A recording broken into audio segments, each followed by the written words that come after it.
So, the adults would be kind of crammed in with the kids and the teens, vice versa. And we had some things going on in the old building that we were able to solve by moving into a larger space and allowing for those groups that we're serving to be their natural selves.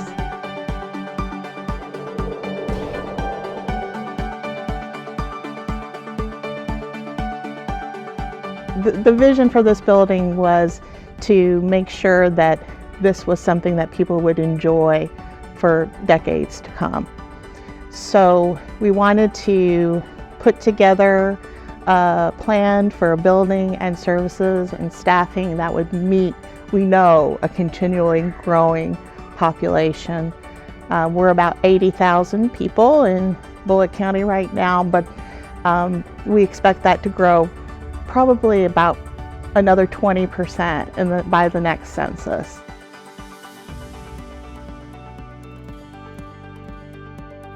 We're moving from a downtown location that's 19,000 square feet and contains offices, but not all the offices, to a 45,000 square foot building that brings all the departments together again. We never really had the opportunity in that space in downtown to really offer a robust experience for each one of the groups that we try to serve, which are families, adults, and teenagers.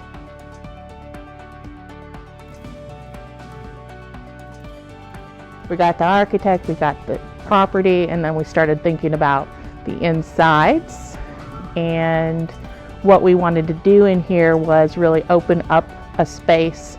People have their home life, they have their professional life, they have their responsibilities, but the library is what they call the third space, which is the place where you're there to explore on your own and be your own best self. So we really wanted that to be part of it. And we also wanted to bring some of natural beauty that's around in Bullitt County back into this part of town. So there's a lot of green element. We also wanted to include technology into the space. And so while we do have the traditional ultimate technology, which is a book, if you think about it, right? It's lightweight, it's fairly durable, only need your eyeballs and a light source and you can use it. But we also have other technologies that are going on in the space. And we wanted people to be able to have this be a destination. Well, one thing that we knew we needed to do is provide some visual cues to people where the collection ends, begins, flows, and all of those things. And especially since we have a really nice blank canvas here, we decided that we wanted the wayfinding to look a certain way and then the book covers to speak for themselves. We call them the end cases, which are the pops of color that are along the different sections of the collection. Those colors match the wayfinding signage that we created.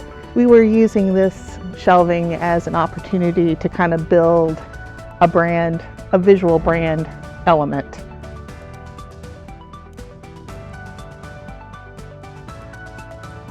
So besides the technology, which is a no-brainer because, what teenager isn't already, carrying their phone around or whatever, we wanted some pieces of the collection to have some room to expand, which they hadn't before, and to be refreshed. So when you're over in the teen area, you'll see the graphic novel collection and the manga collection have plenty of space and room to grow, and that's a draw for that age group.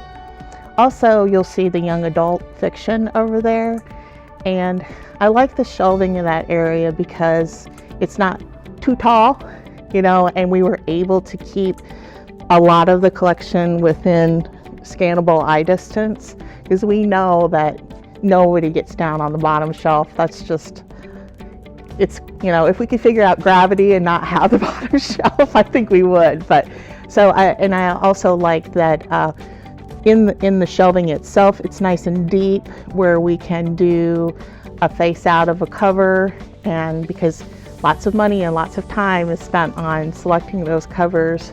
So especially in a place like the young adult section, people do judge a book by its cover, and we've experienced a good deal of interest in revitalizing that collection.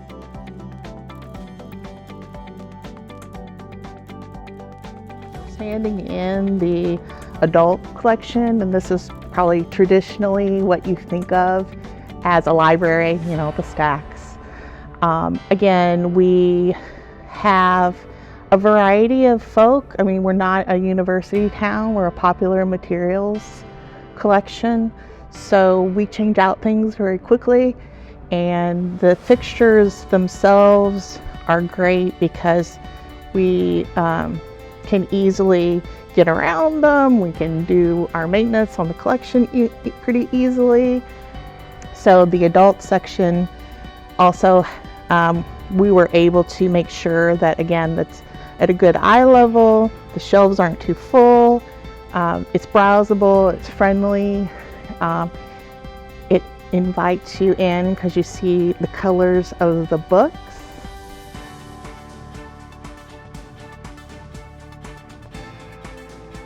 We really liked in the children's area graduating the heights of the shelves to indicate to parent, here's where your kid should be. So you'll see the short ones are where the picture books live, and even the board books live on those the shortest height. And then as you get older, the shelf height follows you. So you'll see the beginning reader section and the picture books are kind of together because that's your first transition, right? Your mom or dad or caregiver is reading to you, and then you start to read on your own. And then after we get past the beginning readers, then we move up into the beginning chapter books, junior fiction, and then all the nonfiction is all together in that great, you know, I want a dinosaur book kind of moment. So those are all together too. And then it moves back into the rest of the library.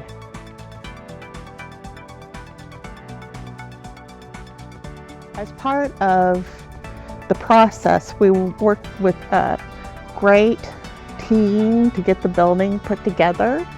And the building was nominated for a Kentuckiana construction award, which we won in our category, and then we're also up for an AIA regional library award.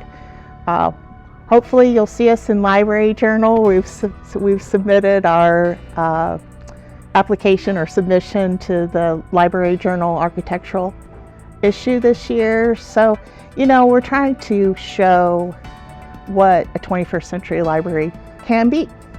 And we're pretty proud of it.